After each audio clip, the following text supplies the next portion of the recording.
3, 2, 1, go. तो hello students, एक बार आपका फिर से स्वागत है बुंदेलखंडी फिजिक्स गुरु चैनल में।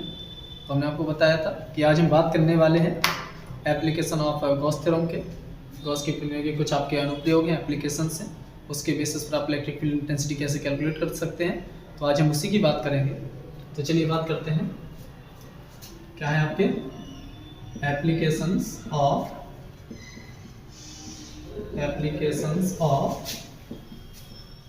Gauss theorem.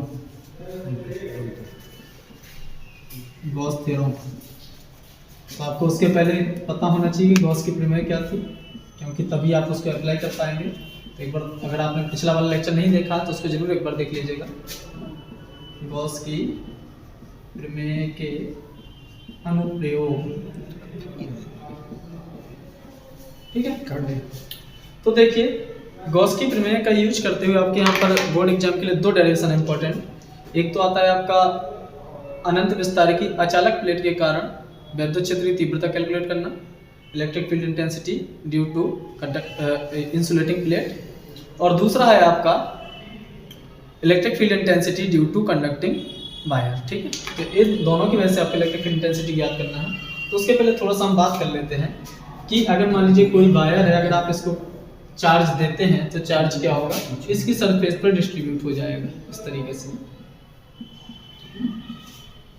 और अगर कोई मान लीजिए आपका कोई सरफेस या कोई प्लेट है, अगर इसको आप चार्ज देते हैं तो इसकी सरफेस पर इस तरीके से आपका डिस्ट्रीब्यूट हो जाएगा, यूनिफॉर्मली डिस्ट्रीब्यूट होगा। कंडक्टर की यही प्रॉपर्टी ही है कि जो आपका चार्ज होगा वो इसकी सरफेस पर यूनिफॉर्मली डिस्ट्रीब्यूट हो जाएगा। तो यहाँ पर हमें दो बातें करनी है, दो डेफिनेशन है यहाँ पर। डेफिनेशन शुरू करने से पहले हम दोनों डेफिनेशन की बात कर लेते हैं।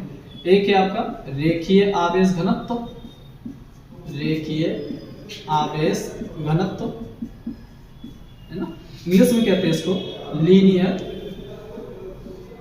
Charge density, linear charge density. और दूसरा है आपका आवेश पृष्ठ घनत्व, आवेश पृष्ठ घनत्व, इंग्लिश में कहते हैं इसको सरफेस चार्ज डेंसिटी, ठीक है। तो लीनियर चार्ज डेंसिटी क्या है, इसको हम लैम्डा से रिप्रेजेंट करते हैं, lambda equal to the Q upon L, ठीक है। आप देखिए, जो भी आपकी जनरली डेफिनेशन की यहाँ पर हम बात करें आपके फर्स्ट पेपर में, अगर आपको फॉर्मूले भी तैयार है तो आप डेफिनेशन अपने तरीके से लिख सकते हैं। तो इसको कहते हैं लैम्डा इक्वल टू क्या होता है, Q upon L, linear charge density का सिंबल होता है लैम्डा, ठीक है। अगर यहाँ पर इसकी हम इफ एल इक्वल टू क्या हो जाए 1 मीटर हो जाए, देन लैम्डा इक्वल टू किसको हो जाएगा, क्यू के, यानी लीनियर चार्ज डेंसिटी क्या होता है आपका चार्ज के इक्वल होता है। कौन से चार्ज के इक्वल, जो कि पर यूनिट लेंथ में प्रेजेंट होता है ना। तो अगर इसकी हमें डेफिनेशन लिखनी हो, समझ पा रहे ना, देन लैम्डा इक्वल टू क्या हो जाएगा, क्यू, यानी लीनियर चार्ज डेंसिटी कुछ और नहीं बल्कि क्या है, मैग्नीट्यूड ऑफ चार्ज है। कौन सा मैग्नीट्यूड, जो कि पर यूनिट लेंथ में प्रेजेंट होता है, ठीक है। तो क्या है linear charge density, charge present in per unit length, per unit length में जो चार्ज प्रेजेंट होता है उसे ही हम क्या कहते हैं, लीनियर चार्ज डेंसिटी कहते हैं। Charge present in per unit length is called linear charge density, is called linear charge density, है ना। किसी चालक तार की एकांक लंबाई में जितना आवेश उपस्थित होता है उसे हम क्या कहते हैं, रेखीय आवेश घनत्व तो कहते हैं, ठीक है। इसका लीनियर चार्ज डेंसिटी, और इसे हम किससे रिप्रेजेंट करते हैं, इसे लैम्डा से प्रदर्शित करते हैं। ये मैं क्यों लिखवाता हूँ, किससे क्यों प्रदर्शित करते हैं, क्योंकि आपका न्यूमेरिकल्स में कोई ये नहीं कहेगा कि भाई क्या चीज गिवन है, आपको बताएगा नहीं हर चीज, वो तो सीधे कहते हैं लीनियर चार्ज डेंसिटी इतनी है, रेखीय आवेश घनत्व इतना है। तो आप सबसे पहले न्यूमेरिकल सॉल्व करने से पहले वैल्यू पुट करते हैं क्या चीज गिवन है, तभी आप फॉर्मूला अप्लाई कर पाएंगे।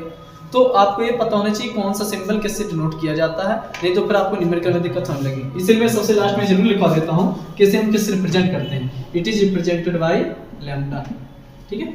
सो ये आपका समझ पा रहे ना, फॉर्मूला हमने लिखा, फॉर्मूला हमने कहा लैम्डा के एक प्रकार का चार्ज है, कौन सा चार्ज, जो कि पर यूनिट लेंथ में प्रेजेंट होता है, ठीक है। अगर इसकी यूनिट की बात करेंगे तो यूनिट क्या हो जाएगा, चार्ज की यूनिट क्या होती है, कूलॉम, और लेंथ की यूनिट क्या होती है मीटर। अगर इसकी डायमेंशन निकालेंगे तो चार्ज की डायमेंशन क्या होती है, Q बराबर क्या होता है IT, I की डायमेंशन A एम्पियर वाला और T का मतलब T, और लेंथ के लिए क्या आ जाएगा L, L को ले जाएंगे हम ऊपर तो L की पावर क्या हो जाएगी माइनस L इनवर्स AT, ये इसका क्या हो जाएगा डायमेंशन। सेम चीज सरफेस चार्ज डेंसिटी में है, इसको हम डिनोट करते हैं किससे, सिग्मा से। सिग्मा इक्वल टू होता है Q upon A, sigma equal to क्या होता है आपका Q अपॉन A होता है। अगर हम यहाँ पर फिर से बात कर लें, इफ एरिया इक्वल टू क्या हो जाए 1 metre square, then sigma equal to किसको हो जाए Q के। तो सिमिलर वे में उसी तरीके से इसको भी डिफाइन कर सकते हैं कि किसी पृष्ठ के एकांक क्षेत्रफल में जो आवेश होता है उसे ही हम क्या कहते हैं, आवेश पृष्ठ घनत्व कहते हैं। सिंपल सी डेफिनेशन, किसी पृष्ठ के एकांक क्षेत्रफल में जो आवेश है वही क्या है आपका आवेश पृष्ठ घनत्व है ना, यही लिखना है। किसी पृष्ठ के एकांक क्षेत्रफल में उपस्थित आवेश को आवेश पृष्ठ घनत्व कहते हैं, इसे सिग्मा से प्रदर्शित करते हैं। रेखीय आवेश घनत्व में क्षेत्रफल की जगह लंबाई आ जाएगी, किसी तार की एकांक लंबाई में उपस्थित आवेश को रेखीय आवेश घनत्व कहते हैं, ठीक है। द चार्ज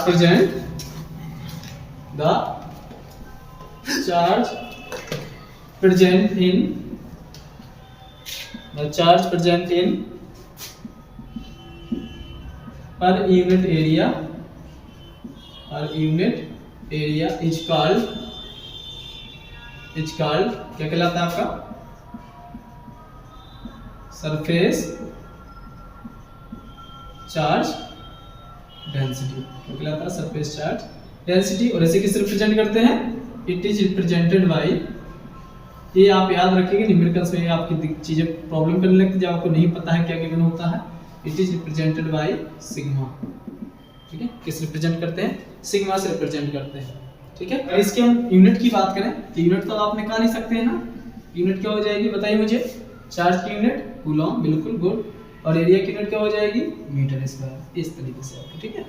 अगर इसके हम डायमेंशन की बात करें, डायमेंशन की, तो डायमेंशन आपका देखिए चार्ज की डायमेंशन क्या होती है, अभी भी हमने बताई AT, और एरिया की डायमेंशन क्या होती है L की पावर 2, ऊपर जाएगा तो क्या हो जाएगा ATL की पावर -2। इस तरीके से आपके डायमेंशन होगी, ठीक है।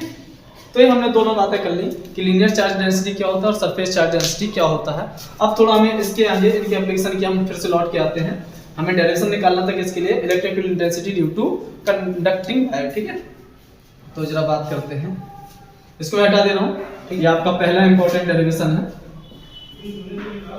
वेरी इंपॉर्टेंट है, बल्कि ये फर्स्ट एप्लीकेशन है। देखिए इसके पहले 6 एप्लीकेशन और थे, वो आपके कोर्स से हट गए हैं। स्फीयर, कंडक्टिंग स्फीयर और नॉन कंडक्टिंग स्फीयर दोनों की वजह से आपके इलेक्ट्रिक इंटेंसिटी निकाली जाती थी, वो हट चुके हैं 6 डेरिवेशन। अब केवल आपके पास 2 डेरिवेशन है यहाँ पर। एक गॉस थ्योरम का अगर प्रूफ इंक्लूड किया तो 3 डेरिवेशन हो जाता है, तीनों में से कोई ना कोई एक हर साल पूछा जाता है, ठीक है। सो हम पहले बात करने वाले हैं intensity of electric field due to conducting wire, है ना। अचालक तार के कारण वैद्युत क्षेत्र की तीव्रता, ठीक है। तो इसके स्टेप बाय स्टेप समझिएगा, आप बेहद आसानी से इसको कर ले जाएंगे, बस स्टेप बाय स्टेप आप थोड़ा सा याद रखिएगा। मैंने मान लिया ये आपका इनफाइनाइट लॉन्ग वायर है, इस तरीके से डॉट डॉट डॉट का मतलब है मैं इनफाइनाइट लेंथ की बात कर रहा हूँ, ठीक है। और इसको जैसे ही हमने प्लस की चार्ज दिया तो इसकी सरफेस पर क्या होगा, यूनिफॉर्मली डिस्ट्रीब्यूट होगी, ठीक है। अब गॉस थ्योरम अप्लाई करना है तो आपके पास गॉसियन सरफेस होना चाहिए, ठीक है। गॉसियन सरफेस कुछ नहीं है, एक प्रकार का क्लोज्ड सरफेस है 3D में, है ना, जो कि आपका गिवन चार्ज को इनक्लोज्ड कर ले, ठीक है। तो किसी वायर को क्लोज्ड करना है तो उसके लिए जो सबसे सही चीज है वो क्या है, आपका सिलेंडर है, ठीक। तो मैं इसके चारों तरफ क्या मान लेता हूँ, एक इमेजिनरी गॉसियन सरफेस को इमेजिन कर ले रहा हूँ इस तरीके से, जो कि एक सिलेंडर है, ठीक है। ये कहाँ पर आपको इमेजिन करना है, जैसे मान लीजिए आप इससे r डिस्टेंस पर निकालना चाह रहे हैं, क्या इलेक्ट्रिक फील्ड यहाँ पर निकालना चाह रहे हैं, तो जिस पॉइंट पर आप इलेक्ट्रिक फील्ड निकालना चाह रहे हैं उस पॉइंट से होकर जाने वाले क्या करेंगे, गॉसियन सरफेस की इमेजिन कर लेंगे, ठीक है। माना कोई बिंदु P है जहां पर हमें इस वायर की वजह से इलेक्ट्रिक फील्ड निकालनी है, तो इस बिंदु P से होकर जाने वाले गॉसियन पृष्ठ की कल्पना कर लेते हैं, ठीक है, इमेजिनरी सरफेस यहाँ पर कंसीडर कर लेते हैं, ठीक है। तो अब आपको P पर क्या निकालना, इलेक्ट्रिक फील्ड निकालना है। तो देखिए जरा ये वायर है, इधर वायर है, तो इसके एरिया की हम बात नहीं करने वाले हैं, ये तो आपका सिलेंडर पूरा हो जाए तो वॉल्यूम की बात हो जाएगी। सिर्फ वायर जिसकी हमें जनरली क्या बात करनी, लेंथ की बात करनी, ठीक है। तो हमें इन दोनों सरफेसों से कोई मतलब नहीं है, जो चार्ज है वो यहाँ पर है, कर्व्ड सरफेस पर है, ठीक है। तो अगर हम इलेक्ट्रिक फील्ड देखेंगे और गॉस थ्योरम ने बताया, तो शुरुआत कहां से करते हैं आप, पहले स्मॉल एलिमेंट से शुरू करेंगे। तो यहाँ पर देखिए सिलेंडर तो 3 सरफेस है, एक सरफेस ए वाली, दूसरी सरफेस ए वाली, दोनों सर्कुलर, क्लास 10th में पढ़े थे ना, उसमें आपके 3 सरफेस थी, टोटल सरफेस एरिया जब निकालते थे, कर्व्ड सरफेस के एरिया प्लस सर्कुलर एरिया और प्लस सर्कुलर एरिया। तो यहाँ पर 3 सरफेस में तीनों जगह कंसीडर कर रहा हूँ, एक स्मॉल एलिमेंट मैंने यहाँ पर कंसीडर कर लिया, तीनों सरफेस पर मैंने स्मॉल एलिमेंट कंसीडर कर लिया इस तरीके से। अच्छा, इलेक्ट्रिक फील्ड की डायरेक्शन कहाँ होगी, इलेक्ट्रिक फील्ड डायरेक्शन कहाँ होगी, प्लस चार्ज ना, तो या तो इधर या इधर, दोनों ही तरफ। तो कर्व्ड सरफेस की बात करें तो कर्व्ड सरफेस चाहे इधर मान लो चाहे इधर मानो, पूरी बात हो जाएगी, ठीक है। यहाँ मैंने मान लिया एरिया हमेशा बाहर की ओर लेते हैं, ये डीए हो गया, और इलेक्ट्रिक फील्ड भी कहाँ लेते हैं, हमेशा बाहर की ओर। अगर इस वाले पॉइंट पर देखो तो इलेक्ट्रिक फील्ड तो इधर ही रहेगी, लेकिन एरिया कहाँ लेंगे, हमेशा आउटर साइड। मैंने कल ही ये चीज बताई थी, एरिया इसका कहाँ लेंगे, ऊपर की ओर, ठीक है। तो इसका एरिया कहाँ हो जाएगा आपका, ऊपर की ओर हो जाएगा। स्मॉल पार्ट ले रहे हैं तो एरिया क्या लेंगे, डीए लेंगे, ठीक है। सेम चीज यहाँ हो जाएगी, एरिया इसके लिए कहाँ हो जाएगा, नीचे हो जाएगा डीए वेक्टर, और इलेक्ट्रिक फील्ड कहाँ हो जाएगी, इलेक्ट्रिक फील्ड आपकी इधर हो जाएगी, इधर, ठीक है। तो कहाँ से शुरू करेंगे, फाई बराबर होता है ये cos थीटा, लेकिन हम पूरे फाई की बात नहीं करेंगे, पहले किसकी बात करेंगे, स्मॉल एलिमेंट, ठीक है। तो since flux passes through small element of Gaussian surface लिख लीजिए, Gaussian surface है ना, हिंदी में क्या कहेंगे, गॉसियन पृष्ठ के अल्पांशों से होकर गुजरने वाला वैद्युत फ्लक्स। जब अल्पांश की बात की है तो हम लिखने की इच्छा तो थी भाई फाई लिखना, लेकिन जब स्मॉल एलिमेंट की बात करेंगे तो किसकी बात करेंगे, डी की। तो यहाँ कितने डी फाई हैं, एक तो ए वाला, दूसरा ए और तीसरा ए। आप 1 2 3 करके मान सकते हैं, या एक कर्व्ड है, ए सर्कुलर और ए सर्कुलर, आपकी मर्जी जैसे लिखना चाहे। मैं 1 2 3 करके लिख दे रहा हूँ, आसानी रहेगी। पहले पार्ट से निकलने वाला, दूसरे पार्ट से निकलने वाला और तीसरे पार्ट से। चूंकि जब एग्जामिनर चेक करेगा आपने 1 2 3 लिख दिया, उसको नहीं पता कहाँ है, तो यहाँ पर साइड में जब आप डायग्राम बनाए तो दिखा भी दीजिए कि हमने पहला पार्ट माना है और ये दूसरा पार्ट माना है और इसको हमने क्या माना है, तीसरा पार्ट माना है, ठीक। तो क्या हो जाएगा, फाई का फॉर्मूला होता है सिंस फाई बराबर क्या होता है, ई ए cos थीटा होता है। यहाँ हम डी की बात करें तो एरिया आपका क्या हो जाएगा, डी हो जाएगा, कल ही हमने बताया था ना, क्योंकि जो फ्लक्स यहाँ पर तो एरिया पर डिपेंड करेगा ना, इलेक्ट्रिक फील्ड यूनिफॉर्म हो जाएगी, ठीक। सो डी फाई बराबर क्या हो जाएगा, यहाँ पर E D A cos theta 1, भाई पहले के लिए थीटा 1 मान लिया। डी फाई 2 क्या हो जाएगा, ई तो यूनिफॉर्म रहेगा, डी ए cos थीटा 2, और डी फाई 3 क्या हो जाएगा, ई डी ए थीटा 3 लीजिए, मान लिया हमने, ठीक है। अब मुझे आप ये बताइए थीटा 1 थीटा 2 और थीटा 3 की वैल्यू कितनी है, ए 1 है, इसलिए थीटा 1 कितना हो जाएगा, दोनों के बीच की डायरेक्शन थीटा 1 तो 0, देखिए उधर पर देखिए दोनों एक ही डायरेक्शन में वर्क कर रहे हैं ना, तो थीटा 1 की वैल्यू कितनी हो जाएगी, एक ही डायरेक्शन मतलब क्या, कोई एंगुलर डिफरेंस नहीं है, तो थीटा 1 कितना हो जाएगा, 0 डिग्री हो जाएगा। थीटा 2 देखिए इलेक्ट्रिक फील्ड इधर और एरिया कहाँ, ऊपर, तो आपका यहाँ पर जो आपका एंगल बन जाएगा ए है थीटा 2, इन दोनों के बीच एंगल ए है, इसकी वैल्यू कितनी है, 90 डिग्री। थीटा 2 कितना है, 90 डिग्री है। और जो इधर जो नीचे एंगल बन रहा है ये थीटा 3 है, ये भी कितना है आपका 90 डिग्री है। तो पुट कर दीजिए भाई वैल्यू, क्या हो जाएगा, E D A cos theta 1 की जगह क्या हो गया, 0 degree, E D A cos theta 2 की जगह क्या हो गया, ए भी आपका क्या है 90, थीटा 2 कितना 90, और E D A cos theta 3 की जगह कितना है 90 डिग्री। अब इतनी मैथ तो पता ही होगी आपको, cos 90 वैल्यू क्या होती है, cos 0 की वैल्यू होती है आपकी 1 एंड cos 90 की वैल्यू होती है कितनी, 0।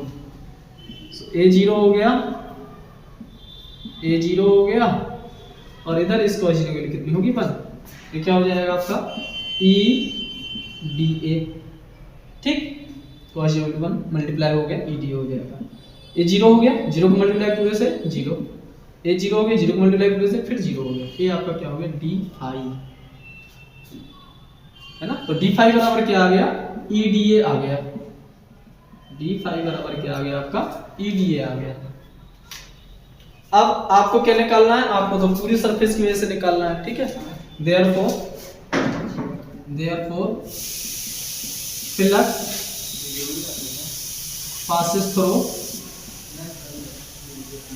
passes through कंप्लीट सरफेस, ठीक है।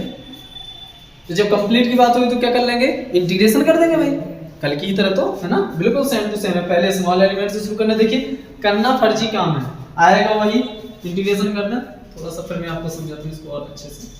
इंटीग्रेशन करते हैं एरिया का, जब एरिया जीरो तो फ्लक्स भी जीरो, जब एरिया बढ़ते बढ़ते कहाँ हो जाए पूरा ये हो जाएगा। अच्छा एरिया कौन सा है, एरिया कौन सा बचा, ये वाली तो बचा है कर्ड वाला, तो कर्ड वाले एरिया की वैल्यू क्या चाहता है, वैल्यू पुट कर, तो क्या होती है 2 पाई आर एल। यही याद रखने के लिए यहाँ पर मैं 1 ना लिख करके क्या लिखता, यहाँ पर मैं लिख सकता था कर्व्ड सी यू आर, और इसकी जगह क्या लिखता थीटा 2 ना लिखकर मैं क्या लिख देता, जैसे यहाँ चलो इसको मैं ऐसे लिखता हूँ फाई 1, इसको क्या लिख देता डी फाई कौन सा कर्व्ड वाला, इसको क्या लिख देता सर्कुलर वाला, और इसको क्या लिख देता सर्कुलर वाला। तो आपको याद रहता है कि भाई सर्कुलर सर्कुलर जीरो हो गए और कर्ड वाला बचा, कर्ड मतलब एंगल कितना 0 डिग्री। तो इस तरीके से आप एरिया फिर याद रखने में आसानी रहती है, लेकिन कोई दिक्कत नहीं, आप 1 2 3 करके भी लिखें तब भी कोई दिक्कत नहीं है। बस फिर याद रखिएगा कि यहाँ पर एरिया किसकी वैल्यू पुट करनी है, जो बचा है, कौन बचा है, कर्ड वाला एरिया बचा है। तो कर्ड के लिए जो एरिया होता है कितना होता है, कर्ड सरफेस एरिया 2 पाई, यही तो पढ़े थे, बेलन के वक्र पृष्ठ का क्षेत्रफल 2 पाई आर एच पढ़े थे, एच के बजाय हमने एल मान लिया, जो इसकी लेंथ मान ली हमने एल मान ली। इस तरीके से जितने के लिए बात करें इनफाइनाइट तो इनफाइनाइट के लिए हम जितने पर यूनिट लेंथ के लिए पर लेंथ के लिए बात करेंगे उसको हमने एल मान लिया, ठीक, इस तरीके से, ठीक। तो जब आपका पूरा एरिया 2 पाई आर एल हो जाए तो फ्लक्स भी क्या हो जाएगा फाई हो जाएगा, तो डी फाई की जगह कितना आ जाएगा डी फाई हो जाएगा फाई, 0 से फाई, ये तो कांस्टेंट है, डी ए का वैल्यू क्या हो जाएगी ए 0 से 2 पाई आर एल। देखिए वही आया जो हम जानते थे, फाई बराबर क्या जानते थे ई ए cos थीटा जानते थे, थीटा 0 होना आ गया, वही फाई बराबर ई ए। लेकिन हमें ये सारी प्रोसेस करके दिखानी पड़ेगी, ठीक है, यानी कि आप सीधे यहाँ पर पहुंच जाना, पहले आपको ये सारी बातें दिखानी पड़ेगी, ठीक है। तो हम तो बात थोड़ा सा इसको और आगे सिंप्लीफाई करते हैं, लिमिट को पुट कर दीजिए, ऊपर वाले को पहले माइनस लगा के नीचे वाले को बाद में, ये तो ई रहा, एरिया की जगह 2 पाई आर एल पहले और नीचे वाले को बाद में, तो क्या हो जाएगा ये आपका आ गया फाई बराबर आ गया ई इंटू क्या 2 पाई आर एल। हम बात किसकी कर रहे हैं, एप्लीकेशन ऑफ गॉस थ्योरम की।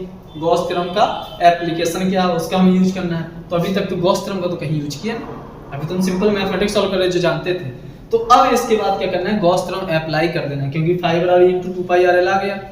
निकालना क्या है, इंटेंसिटी ऑफ इलेक्ट्रिक फील्ड, ई की वैल्यू निकालनी, कब निकली जब फाई की वैल्यू पता हो, तो पता है कहां से, गॉस की थ्योरम से आपको पता है, सिंस इसको चाहो तो आप इक्वेशन मान लीजिए, सिंस फ्रॉम गॉस थ्योरम क्या हो जाएगा आपका, फाई बराबर होता है क्या क्यू अपॉन एप्सिलॉन नॉट, कर दीजिए इक्वेशन फर्स्ट में, therefore equation 1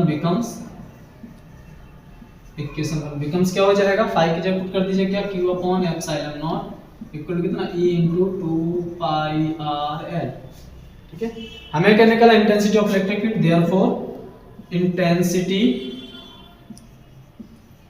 intensity of electric field वैद्युत क्षेत्रीय तीव्रता, जिसको किससे लिखते हैं हम, ई से लिखते हैं, ई इक्वल टू क्या हो जाएगा, ई के साथ जो इंटू कहां चला जाएगा, डिवाइड में चला जाएगा, तो क्या हो जाएगा 1 अपॉन, देखिए एप्सिलॉन नॉट पहले से यहां से 2 पाई आ गया, है ना, यहाँ पर क्यू ऊपर लिखा मैंने लिख दिया, आर एल भी कहाँ जाएगा, नीचे आ जाएगा, इस तरीके से। ये आपकी आगे इलेक्ट्रिक फील्ड डेंसिटी मैंने बताया, आपका इनफाइनाइट लॉन्ग वायर होगा तो पूरी लेंथ तो गिवन होगी नहीं, तो क्यू अपॉन एल क्या होता है, क्यू अपॉन एल क्या होता है, अभी पीछे बात करके आया है, linear charge density since lambda equal to क्या होता है Q upon L, E equal to क्या हो जाएगा, E इक्वल टू हो जाएगा 1 upon 2 pi epsilon naught Q upon L की जगह क्या हो जाएगा, लैम्डा अपॉन R।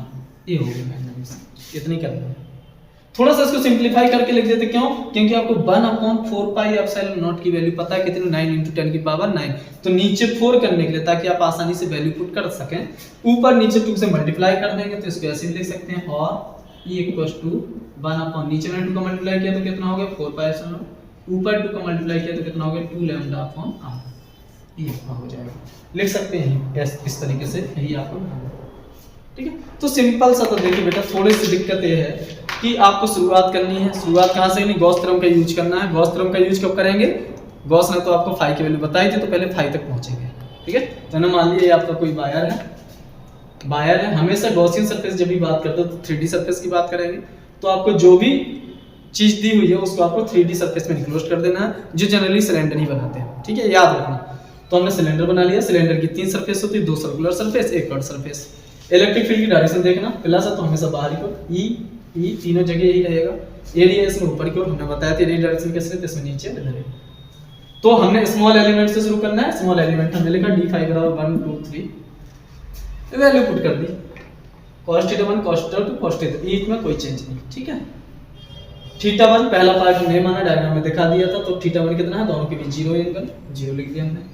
और θ2 यहाँ और θ3 दोनों जगह 90, हमने 90 लिख दिया।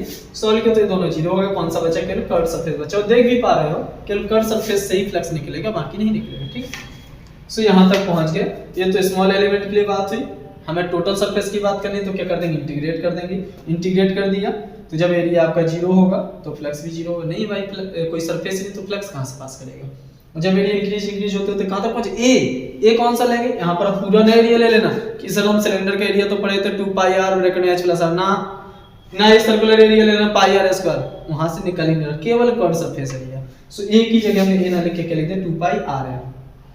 5 इंटीग्रेट किया, मैंने कल बताया था, d हट जाता है, यहाँ से 5 आ गया, यहाँ से a आ गया, लिमिट पुट कर दी तो आप यहाँ तक पहुंच गए। तुमने अब हमने कहा गॉस थ्योरम का एप्लीकेशन, तो गॉस थ्योरम तो अप्लाई करिए। फाई की वैल्यू तुरंत पुट कर दी, q अपॉन एप्सिलॉन नॉट और e * 2 पाई r, e बराबर आ गया सिंपली ये चीज। यहाँ पर हम इनफाइनाइट लेंथ वायर की बात करें तो पर यूनिट लेंथ के लिए बात करेंगे। सो हमने ये डेफिनेशन भी पहले लिखा है, q अपॉन l जैसे देखा वहां हमने लैम्डा पुट कर दिया। क्वेश्चन में भी न्यूमेरिकल अगर जब आप सॉल्व करें तो वहां पर भी जनरली लैम्डा ही पुट किया होगा, q और l की वैल्यू कभी भी नहीं दी होगी इस क्वेश्चन, ठीक है। सो इसलिए लैम्डा अपॉन r, ये आपका मेन एडिशन हो गया। थोड़ा सा लिखने के तरीके से ऊपर नीचे ने 2 से मल्टीप्लाई कर दिया तो नीचे जब 2 करें तो 4 हो जाएगा, और ऊपर क्यों 1/4 पाई एप्सिलॉन नॉट की वैल्यू आपको पता है इसलिए ऐसा किया है, और कोई इसका कोई बड़ा इशू नहीं है, सिर्फ हमें इसकी वैल्यू याद है इसलिए हमने इसको नीचे 1/4 पाई एप्सिलॉन नॉट की वैल्यू लिखने की कोशिश की है। सो नीचे 4 लाने के लिए हमने ऊपर 2 से मल्टीप्लाई कर दिया, ठीक। सो ये आपका क्या हो गया, ये डेरिवेशन हो गया किसके लिए, intensity of electric field due to conducting wire, ठीक है, इंसुलेटिंग वायर। तो काट दो।